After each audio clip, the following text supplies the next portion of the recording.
আসসালামু আলাইকুম ভিউয়ার।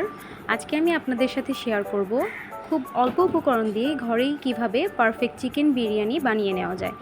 এই বিরিয়ানিটি বানাতে আমার আলাদা করে কোনো মশলা অ্যাড করার দরকার হয়নি। আমি ঘরে থাকা যে সকল মশলা আছে সেটা দিয়ে আমি বিরিয়ানিটি খুব সহজেই বানিয়ে নিয়েছি। So start. প্রথমেই আমরা বিরিয়ানিটি বানানোর জন্য পেঁয়াজের বেরেস্তা করে নিব এবং আলু ভেজে নিব। সেদ্ধ করা আলুটা ভেজে নিব। আমি আলুতে হালকা হলুদ এবং লবণ মেখে ভেজে নিয়েছি আলুটা।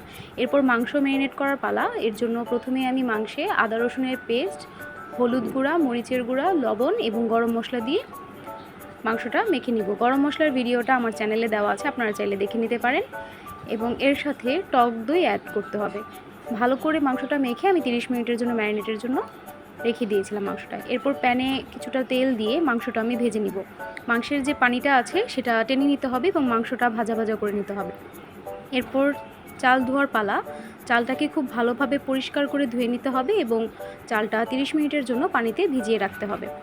এরপর বড় একটা হাঁড়িতে কিছুটা গরম মশলা, তেজপাতা, লবণ এবং 2টা লেবুর স্লাইস দিয়ে চালটাকে সিদ্ধ করে নিব। চালটাকে পুরোপুরি সিদ্ধ করা যাবে না, চালটাকে 90% সিদ্ধ করে ছেঁকে নিতে হবে।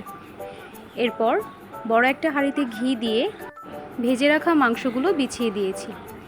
এরপর ভেজে রাখা আলুগুলো দিয়ে কিছুটা সেদ্ধ করা চাল দিয়ে দিব। এর উপর পেঁয়াজের বেরেস্তা এবং কিশমিশ দিয়ে দিব।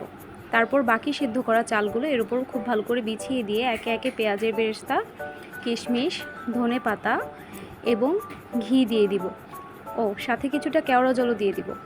এরপর পাতিলটা ঢাকা দিয়ে একটা শক্ত কিছু দিয়ে চাপ দিয়ে রেখেছিলাম, দমে বসিয়ে রেখেছিলাম 30 মিনিটের জন্য। 30 মিনিট পর আমি বিরিয়ানিটাকে নাড়াচাড়া দিয়ে নিচ্ছি এবং খুব ভালো করে মিশিয়ে নিচ্ছি। এই তো হয়ে গেল perfect biryani. Thanks for watching. By.